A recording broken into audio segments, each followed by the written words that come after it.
नमस्कार दोस्तों, गंगोत्री पंडित चैनल में आप सभी का स्वागत है। हमारी आज की कहानी है कपट का फल। किसी राज्य में एक जमींदार दंपति रहते थे। वैसे तो उनके पास किसी चीज की कोई कमी नहीं थी। उनके पास धन दौलत सुख सुविधा के सारे सामान थे। फिर भी वे दंपति बड़ी दुखी रहते थे क्योंकि उनकी कोई औलाद नहीं थी। वैद्य हकीम पूजा पाठ सारे उपाय करके देख लिए, फिर भी जमींदार और उसकी पत्नी को संतान सुख प्राप्त नहीं हुआ। जमींदार तो मान चुका था कि उसे अपनी संतान ही पूरा जीवन काटना है, परंतु उसकी पत्नी का दिल नहीं मानता था। वह हमेशा भगवान की भक्ति में लगी रहती थी। उसे लगता था भगवान उसकी प्रार्थना एक दिन जरूर सुनेंगे और उसकी सोनी गोद भर देंगे। जमींदार हमेशा अपनी पत्नी से कहता था, अरे भाग्यवान, अब बस भी करो, कितनी बार भगवान से मांगोगे। अगर भगवान की यही इच्छा है कि हम निसंतान ही रहे तो यही सही। परंतु जमींदार की पत्नी जमींदार की एक न सुनती। वह हर रोज जमींदार के काम पर जाने के बाद घर में अकेली पूजा में लगी रहती थी और भगवान से उसकी सोनी गोद भरने की प्रार्थना करती। जो समय बचता था उसमें से वह घर में आने वाली पक्षियों को दाना डालती थी और दाना चुगते हुए पक्षियों को दिन भर निहारती रहती थी। एक बार एक गौरैया पक्षी का जोड़ा उनकी छत पे आया और घोंसला बनाकर रहने लगा। घोंसले में गौरैया पक्षी का एक अंडा था। गौरैया पक्षी का जोड़ा रोज सुबह भोजन की तलाश में उड़ जाता और शाम होने पर वापस अपने घोंसले में आ जाता। जमींदार की पत्नी ये रोज देख रही थी। फिर एक दिन ऐसा हुआ कि गौरैया पक्षी का जोड़ा शाम को लौटकर घोंसले में नहीं आया। यह देखकर वह बड़ी उदास हो गई। उसने कई दिनों तक गौरैया पक्षी के घोंसले में वापस आने की राह देखी, परंतु गौरैया पक्षी का जोड़ा फिर भी कभी घोंसले में वापस नहीं आया। तब जमींदार की पत्नी उस अंडे की निगरानी करने लगी। वह दिन भर बैठ के अंडे को ऐसे निहारती रहती जैसे अंडे में पल रहा बच्चा उसका ही हो। गौरैया का वह अंडा बड़ी तेजी से बढ़ रहा था। वह हर रोज दुगुना होता जाता था। यह सब देखकर जमींदार की पत्नी को अब डर लगने लगा था। एक दिन उसने देखा कि अंडा तरबूज जितना बड़ा हो गया था। यह देखकर वह डरकर घर से भाग गई और जमींदार को बुलाने चली गई। जब जमींदार और उसकी पत्नी अंडे के पास पहुंचे तो अंडा लुढ़क कर उनके पैरों के पास आ गया। जमींदार ने डरते डरते जैसे उस अंडे को हाथ लगाया, वह अंडा फट गया और उसमें से एक बड़ी ही सुंदर छोटी सी प्यारी सी लड़की निकली। जमींदार की पत्नी उस बच्ची को देखकर बहुत खुश हो गई और तुरंत उसको अपने सीने से लगा लिया, क्योंकि वह लड़की गौरैया की बेटी थी। इसीलिए जमींदार और उसकी पत्नी ने उस लड़की का नाम रूपवती रखा और अपनी बेटी बनाकर उसको पालने लगे।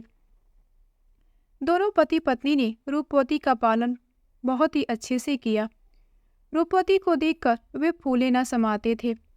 समय बड़ा आनंद पूर्वक बीत रहा था और अब रूपवती बड़ी हो गई थी। रूपवती बड़ी होकर सर्वगुण संपन्न और बहुत सुंदर हो गई। वह इतनी सुंदर थी कि जो कोई उसे देखता बस देखता ही रह जाता। एक बार की बात है, रूपवती अपने सखियों के साथ मेला देखने आई थी। संयोग बस उस राज्य का राजा भी उस मेले में आया हुआ था।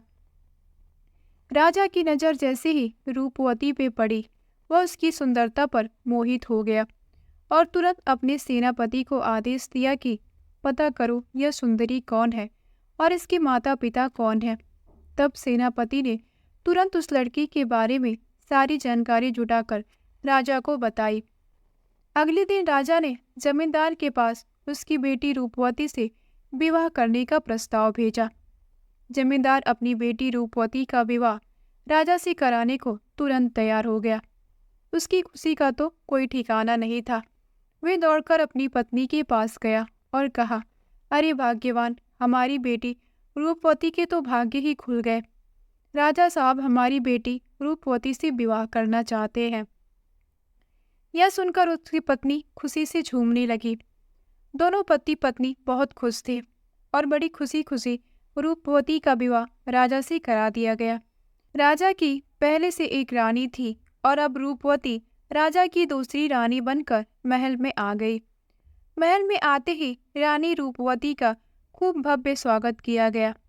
पूरे महल में रूपवती की सुंदरता की चर्चा होने लगी। महल में हर तरह यही चर्चा थी कि छोटी रानी रूपवती तो बड़ी रानी से बहुत सुंदर है। यह सब सुनकर बड़ी रानी रूपवती से जल भुन गई। अब तो राजा हमेशा रूपवती के आगे पीछे ही घूमते रहते थे। कोई भी काम हो, अब राजा हमेशा रूपवती से ही सलाह लेते थे। यह सब देखकर बड़ी रानी छोटी रानी रूपवती से और भी द्वेष करने लगी और अब वह रूपवती को महल से हमेशा के लिए भगा देना चाहती थी। यही सोचकर एक दिन बड़ी रानी रूपवती के पास जाती है और कहती है, रूपा सुंदरी, तुम तो हमारी तरह इंसान के पेट से नहीं आई हो। तुम तो किसी जादू की तरह अंडे से बाहर आई हो, तो तुम्हारी जान किसमें है? रूपवती ने कहा, बहन, जैसे सभी इंसानों की जान उसके हृदय में होती है, उसी तरह मेरी भी जान मेरे हृदय में ही है। तब बड़ी रानी ने कहा, देखो रूपा सुंदरी, मैं तो तुम्हारी बहन जैसी हूँ। मुझे जानने की बड़ी इच्छा हो रही है कि तुम्हारी जान किसमें है। देखो रूपा सुंदरी, तुम अब रानी बन गई हो और राज परिवार के लोगों पर हमेशा जान का खतरा बना रहता है। मैं जानना चाहती हूँ कि तुम्हारी जान किसमें है, ताकि तुम्हारी जान को खतरा होने पर मैं तुम्हारी रक्षा कर सकूं। रूपा सुंदरी बड़ी भोली थी।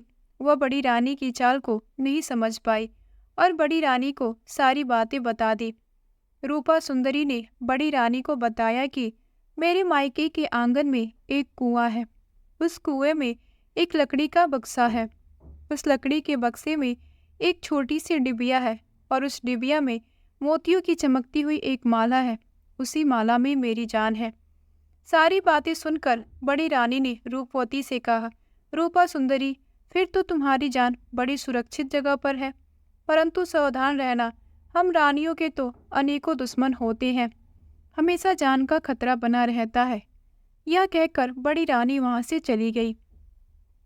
रूपवती चुपचाप बड़ी रानी की बातों को सोच रही थी कि वहां पर राजा आ गए और रूपवती से कहा, किन ख्यालों में खोई हो रूपा सुंदरी, जरा मुझे भी बताओ।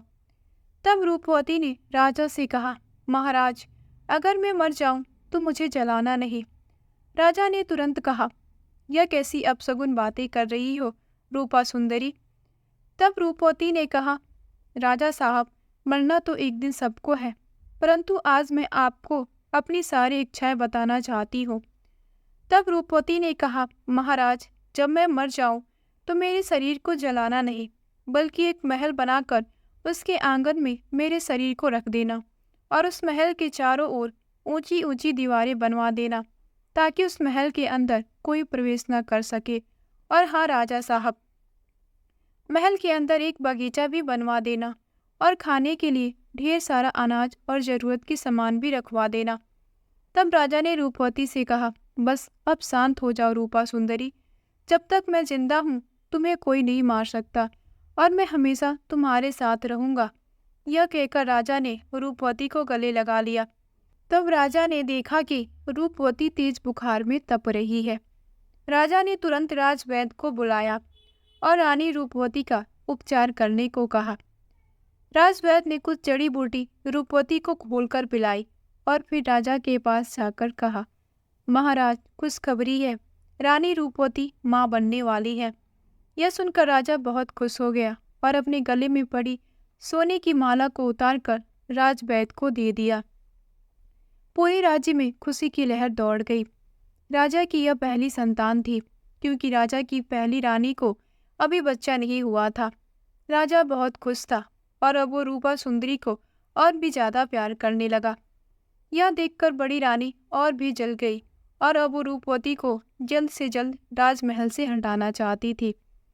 तब बड़ी रानी ने अपनी नौकरानी को कहा कि तुरंत गोताखोर को बुलाओ।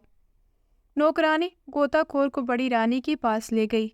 बड़ी रानी ने गोताखोर से कहा, तुरंत तुम रूपा सुंदरी के मायके जाओ और जब उसके माता पिता घर में नहीं हो तो तुम अवसर पाकर उसके घर में घुस जाना। घर के आंगन में एक कुआं है और उस कुएं में लकड़ी का एक बक्सा है और उस बक्से में एक छोटी सी डिबिया है, उस डिबिये को निकाल कर मेरे पास लेते आओ। मैं तुम्हें मुंह मांगा इनाम दूंगी, पर ध्यान रहे अगर तुम इस कार्य में असफल रहे या किसी को कानो कान पता चला तो मैं तुम्हें जान से मरवा दूंगी। रानी का आदेश पाकर गोताखोर तुरंत रूपा सुंदरी के मायके चला गया और अवसर पाकर जल्द ही गोताखोर ने घर के आंगन के कुएं से लकड़ी का बक्सा निकालकर उसमें से पड़ी छोटी सी डिबिया को निकाल लिया। डिबिया के बक्से से निकलते ही रूपा सुंदरी की तबीयत खराब हो गई। गोताखोर ने वह डिबिया महल आकर बड़ी रानी को दे दी। इधर रूपा सुंदरी की तबीयत और बिगड़ गई, उसकी सांसें ऊपर नीचे होने लगी। बड़ी रानी अब उस डिबिया में से मोतियों की माला निकालकर अपने गले में पहनकर जोर जोर से हंसने लगी, क्योंकि अब रूपा सुंदरी की जान उसके हाथों में थी। बड़ी रानी के माला पहनते ही रूपवती मूर्छित अवस्था में चली गई। राजा ने तुरंत राजवैद्य को बुलाया। राजवैद्य ने रूपवती को देखकर राजा से कहा, महाराज, अब हमारी रानी रूपवती इस दुनिया में नहीं रही, उनकी मृत्यु हो चुकी है। इतना सुनते ही राजा फूट फूट कर रोने लगा। पूरे महल में मातम सा छा गया। थोड़ी देर बाद राजा का मंत्री राजा के पास आया और राजा से कहा, राजा साहब, अब छोटी रानी रूपवती के अंतिम संस्कार का समय आ गया है और अब छोटी रानी रूपवती के शरीर को जलाने के लिए ले जाना होगा। तब राजा ने मंत्री से कहा, नहीं, हम रूपा सुंदरी के शरीर को नहीं जलाएंगे। नगर के बाहर एक दूसरा महल बनवाओ और उसके आंगन में रानी रूपवती को सिंहासन सहित रखवा दो और उस महल को चारों ओर से ऊंची ऊंची दीवारों से घेर दो ताकि उसमें कोई प्रवेश ना कर सके। साथ ही महल में ढेर सारा खाने पीने का सामान और सुख सुविधाओं की सारी चीजें रखवा दो। यही हमारी रूपा सुंदरी की अंतिम इच्छा थी। मंत्री राजा की बातें सुनकर हैरान था, परंतु राजा के आदेशों का उसे पालन करना पड़ा। नगर के बाहर रूपा सुंदरी का बड़ा सा महल बनवाया गया और उसे ऊंची ऊंची दीवारों से घेर दिया गया। उस महल के आंगन में रूपा सुंदरी को सिंहासन सहित बैठा दिया गया। साथ ही ढेर सारा खाने पीने का अनाज और सुख सुविधाओं की चीजों को महल में रख दिया गया। रूपा सुंदरी की मृत्यु पर बड़ी रानी बहुत खुश हो गई और राजा रूपा सुंदरी की मृत्यु से बहुत उदास था। उसका किसी भी काम में मन नहीं लग रहा था। वह हमेशा रूपा सुंदरी की यादों में ही खोया रहता था। एक दिन राजा ने सोचा कि रूपा सुंदरी ने आखिर अपने शरीर का अंतिम संस्कार करने से क्यों मना कर दिया। क्या फिर से वह जीवित होकर लौट आएगी? परंतु राजा ने फिर अपने दिल को समझा लिया कि मरे हुए लोग कभी वापस नहीं आते। राजा रूपा सुंदरी की याद में रूपा सुंदरी के महल के चारों ओर रोज चक्कर लगाया करता था। एक दिन राजा ने उस महल के अंदर से एक बच्चे की रोने की आवाज़ सुनी। राजा हैरान था कि महल के अंदर बच्चा कहाँ से आ गया। बच्चे को देखने के लिए राजा महल के अंदर घुस गया। तब राजा ने देखा कि रूपवती का मृत शरीर आंगन में सिंहासन पे पड़ा है और उसके बगल में एक छोटा सा बच्चा रो रहा है। राजा ने जैसे उस बच्चे को अपनी गोद में उठाया, बच्चा चुप हो गया और थोड़ी देर राजा की गोद में ही खेलने के बाद वह बच्चा सो गया। राजा ने उस बच्चे को रूपवती के बगल में सुला दिया और महल से निकल गया। अगले दिन राजा बच्चे को देखने के लिए फिर से रूपवती के महल में घुस गया। राजा ने देखा कि बच्चा महल के आंगन में खेल रहा है। राजा ने उस बच्चे को गोद में उठा लिया। वह बच्चा राजा की गोद में थोड़ी देर खेलने के बाद उन्हीं की गोद में सो गया। राजा फिर उस बच्चे को रूपवती के बगल में सुलाकर महल से बाहर निकल गया। ऐसे ही राजा अब रोज उस बच्चे से मिलने के लिए रूपवती के महल जाने लगा। वे ढेर सारे खिलौने और खाने पीने का सामान बच्चे के लिए ले जाता था। थोड़ी देर बच्चे के साथ खेलने के बाद वे उस बच्चे को रूपवती के बगल में सुलाकर महल से वापस आ जाता था। धीरे धीरे समय इसी तरह बीतता गया और अब वो बच्चा बोलने लगा। वह अब बड़ा हो गया था और सारी बातें समझने लगा था। एक दिन राजा ने उस बच्चे से पूछा, बेटा, तुम्हारी माँ कहाँ है? तब उस बच्चे ने रूपवती की ओर इशारा करते हुए कहा, यही मेरी माँ है। यह सुनकर राजा बहुत हैरान हो गया। वह समझ चुका था कि यह बच्चा रूपा सुंदरी का ही बेटा है। राजा ने उस बच्चे से पूछा, बेटा तुम्हें रोज खाना कौन खिलाता है? तब उस बच्चे ने राजा से कहा, मेरी माँ। राजा ने आश्चर्यचकित होकर रूपवती की ओर देखा कि रूपवती तो बिल्कुल निष्प्राण। माँ कब जागती है? तब बच्चे ने कहा, मेरी माँ रोज रात में जागती है और मुझे ढेर सारा प्यार करती है, खाना खिलाती है और सुबह होते ही मेरी माँ फिर से सो जाती है। राजा ने फिर बच्चे से कहा, बेटा आज रात में जब तुम्हारी माँ जागेगी तब तुम मुझसे एक प्रश्न पूछना कि माँ तुम दिन भर सोती हो और रात में ही क्यों जागती हो? बच्चे ने राजा से कहा, ठीक है, आज रात में जब माँ जागेगी तो मैं उससे जरूर पूछूंगा कि वो रात में ही क्यों जागती है और दिन में क्यों सो जाती है। यह कहकर बच्चा खेलते खेलते राजा की ही गोद में सो गया। राजा उस बच्चे को फिर से रूपा सुंदरी के बगल में सुलाकर महल से बाहर निकल गया। रूपा सुंदरी जब रात में जगी और अपने बच्चे को खाना खिलाने लगी, तब बच्चा रूपा सुंदरी से कहता है, माँ मेरा पेट भरा हुआ है, मुझे बिल्कुल भी भूख नहीं लगी है। तब रूपा सुंदरी उस बच्चे से कहती है, बेटा आजकल तुम ठीक से खाना नहीं खा रहे हो। बच्चा कहता है, माँ मैं खाना खा चुका हूँ। रूपा सुंदरी हैरान होकर बेटे से पूछती है, बेटा तुम्हें किसने खाना खिलाया? तब वह बच्चा रूपा सुंदरी से कहता है, माँ रोज दिन में राजा साहब आते हैं, देखो यह सारे खिलौने राजा साहब ही लाए हैं। वे मेरे साथ खूब खेलते हैं और मुझे गोद में लेकर ढेर सारा प्यार करते हैं, फिर मैं उन्हीं की गोद में सो जाता हूँ। वह बच्चा रूपा सुंदरी से कहता है, माँ राजा साहब एक सवाल पूछ रहे थे। उन्होंने कहा था कि अपनी माँ से पूछना कि तुम्हारी माँ रोज दिन में सोती है और रात में क्यों जागती है। रूपा सुंदरी समझ गई थी कि राजा साहब अब सारा राज जानना चाहते हैं। उसने सोचा कि राजा को सारी सच्चाई बताने का यही सही समय है। तब रूपा सुंदरी ने उस बच्चे से कहा, बेटा अब की बार दिन में जब राजा साहब आए तब उनसे कहना कि बड़ी रानी के गले में जो चमकती हुई मोतियों की माला है उसी में मेरी माँ रूपवती के प्राण बसते हैं। बड़ी रानी दिन भर उस माला को अपने गले में पहनी रहती है, जिससे मेरा शरीर निष्प्राण हो जाता है, इसीलिए मैं रात को जाग जाती हूँ। बच्चे ने रूपवती से कहा, ठीक है माँ, राजा साहब अब की बार आएंगे तो मैं सारी बात उन्हें बता दूंगा। अगले दिन जब राजा उस बच्चे से मिलने आता है तो बच्चा अपनी माँ की सारी सच्चाई राजा को बता देता है।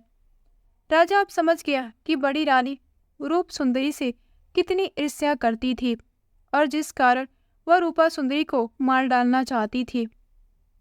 और आज रूपा सुंदरी की यह हालत केवल बड़ी रानी के कारण है। राजा ने अब सोच लिया कि वह बड़ी रानी को उसके इस अपराध की सजा जरूर देगा, परंतु इससे पहले बड़ी रानी से वह माला लेना अत्यंत आवश्यक था। अब राजा बड़ी रानी से माला लेने की योजना बनाने लगा। एक दिन राजा बड़ी रानी के पास जाकर कहता है, महारानी आपने इतनी भारी मोतियों की माला अपने गले में क्यों पहनी है? इसे उतार दीजिए। तब बड़ी रानी ने राजा से झूठ मूठ का बहाना बनाते हुए कहा, नहीं नहीं राजा साहब, यह मेरी माँ की आखिरी निशानी है, इसीलिए मैं इसे अपने गले से नहीं उतार सकती। अब राजा समझ चुका था कि बड़ी रानी से माला वापस लेना इतना आसान नहीं है। फिर राजा बड़ी रानी से माला निकलवाने की दूसरी योजना सोचने लगा और अगले दिन राजा फिर से बड़ी रानी के पास जाता है और रानी से कहता है, महारानी मेरे प्रिय मित्र का एक छोटा सा बच्चा है, परंतु उस छोटे से बच्चे की माँ अब इस दुनिया में नहीं है और मेरे मित्र को उस छोटे से बच्चे को पालने में बड़ी दिक्कत हो रही है। मैं उसकी मदद करना चाहता हूँ। रानी साहिबा, अगर आपकी आज्ञा हो तो क्या मैं इस छोटे से बच्चे को यहाँ ला सकता हूँ? और क्या आप कुछ दिनों तक उस छोटे से बच्चे का लालन पालन कर पाएंगी? तब बड़ी रानी राजा से कहती है, हाँ हाँ राजा साहब, आप जरूर उस बच्चे को मेरे पास ले आइए। हमारी कोई संतान नहीं है, कुछ दिनों तक उस बच्चे का ध्यान रखूंगी तो मुझे बहुत अच्छा लगेगा। अगले दिन राजा जब रूपवती के बच्चे से मिलने जाता है तो उसे सारी योजना समझा देता है कि जैसे ही बड़ी रानी तुम्हें गोद में उठाएंगी, तुम बड़ी रानी के गले में पड़ी मोतियों की माला को पकड़कर जोर जोर से रोने लगना और कहना कि थोड़ी देर मुझे इस माला के साथ खेलना है, और जोर जोर से तब तक रोते रहना जब तक बड़ी रानी अपने गले से वो मोतियों की माला उतार कर तुम्हें ना दे दे। बच्चे ने अपना सिर हिलाते हुए कहा, हाँ हाँ, मैं सब कुछ समझ चुका हूँ। जब राजा उस बच्चे को अपने साथ महल में ले जाता है, तब महल में सभी लोग उसे खूब प्यार करने लगते हैं। थोड़ी देर बाद बड़ी रानी भी वहां पर आ जाती है और बच्चे को उठाकर अपनी गोद में ले लेती है। बच्चा जैसे ही बड़ी रानी की गोद में जाता है, वह तुरंत उसके गले में पड़ी मोतियों की माला को पकड़कर जोर जोर से रोने लगता है और कहता है कि मुझे इस मोतियों की माला से खेलना है, मैं इसके साथ खेलूंगा। तब बड़ी रानी कहती है, नहीं नहीं बच्चे, यह खेलने की चीज़ नहीं है, मैं तुम्हें दूसरे खिलौने लाकर दे दूंगी। बड़ी रानी नौकरों से कहकर उस बच्चे के लिए दूसरे ढेर सारे खिलौने मंगवाती है, परंतु वह बच्चा उसी माला की जिद पकड़े रहता है। वह धरती पर लौटकर दहाड़े मारकर रोने लगता है। राजमहल के सभी लोग वहां पर इकट्ठे हो गए और सभी उस बच्चे को बहलाने और चुप कराने में लगे, परंतु बच्चा माला माला की रट लगाए हुए रोता जा रहा था। ऐसा लग रहा था मानो अगर माला ना मिले तो रोते रोते उसकी जान चली जाएगी। तभी योजना अनुसार राजा वहां पर आ जाता है और रानी से कहने लगता है, महारानी, आप ये क्या बच्चों जैसी हरकतें कर रही है? आप इस राज्य की महारानी है और एक मामूली सी मोतियों की माला के लिए आप भी बच्चों की तरह जिद कर रही हैं। सोचिए, अगर इस बच्चे को कुछ हो जाता है तो लोग क्या कहेंगे? राज्य में आपकी क्या इज्जत रह जाएगी? अब बड़ी रानी सोच रही थी कि सच में अगर बच्चे को कुछ हो गया तो राज्य में उसकी प्रतिष्ठा चली जाएगी। रानी ने सोचा कि थोड़ी देर के लिए हार बच्चे को खेलने के लिए दे देती हूँ।